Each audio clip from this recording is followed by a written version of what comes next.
I was raised in the hood, but what the fuck, nigga? Dub C, you best to duck, nigga.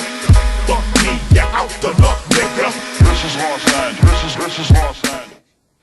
What's up, everybody? We're here with Ice Cube. How you doing, man? What's happening? All right, so we're going to talk about the new movie First Sunday. So tell us a little bit about the story behind that. Me and Tracy Morgan, crazy enough to rob a church. But it's a movie that's kind of in the barbershop vein because it's also a movie that deals with a social commentary too. You know, what the church owes to the community and what does the community owe to the church, and it brings up all those topics, but we have a whole lot of fun in between. Okay, so it's more like a comedy drama type of Yeah, dramedy. Yeah. Comedy. All right, so you guys, it's something about robbing a church or something like that in there. Do you think that's going to be something that's like a big controversy when it comes out? For people who take themselves too serious, you know what I mean, and people that take this movie too serious, yeah, they might have a problem with that. But I mean, we're calling it a comedy for a reason. I think it has to have a little edge on it to bring in, people who are disenchanted with the church. You want them to come see this movie because it's a message in there for them too. You know, it's a lot of guys out there like Lee John and Darrell, and they are, like I said, skeptical of the church or whatever. And this will play to that crowd too and get them to understand why they got to respect the church. Okay, definitely. So there's a lot of hilarious people in this movie. Tracy Morgan, Cat Williams. Were there ever any times you guys did like pranks on each other or anything like that? No. We shot it in a church, so everybody was on their best behavior, man. And plus we got so many pros. People pretty much left all the laughs for the screen. So we just got in there and kind of did our thing, but it wasn't like crazy like a Friday set. Okay. So you're known for doing movies with like an ensemble cast like this and Barbershop Friday. Like, do you think that's the key to having a good comedy? Yeah, I mean, I think you got to try to get the best people for all these different roles, and we've been fortunate to get a lot of either great comedians or great actors, and I just kind of been fortunate that way that the chemistry is right.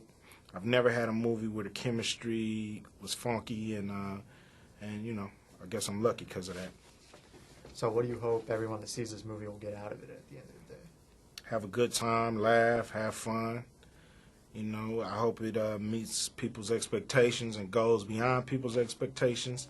But I just hope they enjoy it as much as they think they're going to enjoy it. All right.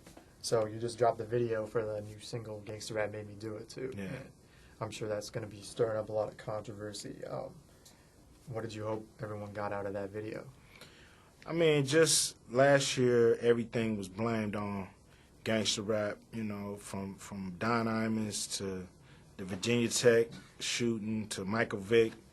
It seemed like everybody was blaming gangster rap, and that's just like blaming the mirror because you ugly. You know what I mean? You can't kill the messenger. A lot of people, use gangster rap in the comic book kind of form.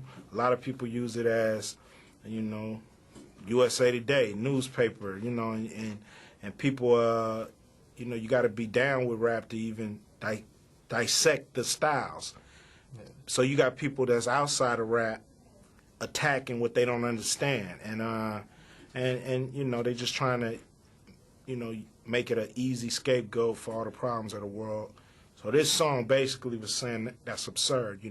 What you gonna blame global warming on gangster rap and Iraq on gangster rap? You gonna blame JFK being shot over gangster rap? I mean, how far do we go? Yeah. So why do you think that the media portrays hip hop as a negative thing in general? Well, it's easy. It's easy to, and it's the voice from the youth, and nobody wants to hear the youth speak. When you're little, they tell you, be quiet, be seen, don't be heard. When it's time for something to be discussed, they send the little ones out the room. So nobody want to hear what the youth have to say, and here's an avenue for the youth to be heard and to speak to other youth and to be influenced by each other and not influenced by what society tells you should be. And it's a threat to the status quo. It's a threat to the establishment that people have their own way of thinking. Okay. So your new album, Raw Footage, I'm sure is going to have a lot more of those type of topics in it too. Is there going to be a concept behind the whole thing? Yeah, I mean, I think that the title speaks for itself, that I'm not going to pull back any punches. I'm not doing this record for any commercial success at all. It's basically done for the intelligent, mature, core hip-hop fan. And that's it. It's for Ice Cube fans. It's for people who like street knowledge, who like politics in their music, and that's what I'm going to give them. All right. Sounds really exciting. When can we expect that to drop? Do you have a release date yet? This summer. We haven't pinpointed the date, but, in a perfect world, we released Laugh Now, Cry Later on June 6th of 2006. So hopefully we get another June release. Cool. So what else is going on with Lunch Mob Records? Do you have anyone else signed besides you and Dub C? We're working on Dub next record. We got a couple of young cats that, when they're ready to be, I guess when it's time for the world to see them, we'll bring them out. But we're developing a couple of cats. Cool. Tell us a little bit about working on Dub C's record, Guilty by Affiliation, because you did a lot of the producing on that. So it's funny. People will be surprised that I've never worked on a full-length Dub C record. He's always went on him and Crazy Tunes, and did their own records. And this was a chance for me to say, let me produce you, man. Let me just, add on to what you already have to try to make the whole thing a little more consistent with each other. You know what I'm saying? And he was down for it. He was the easiest artist I ever worked with. He's always one of the greatest MCs ever. Yeah. Okay, so Raw Footage, are you almost done working on the album, pretty much?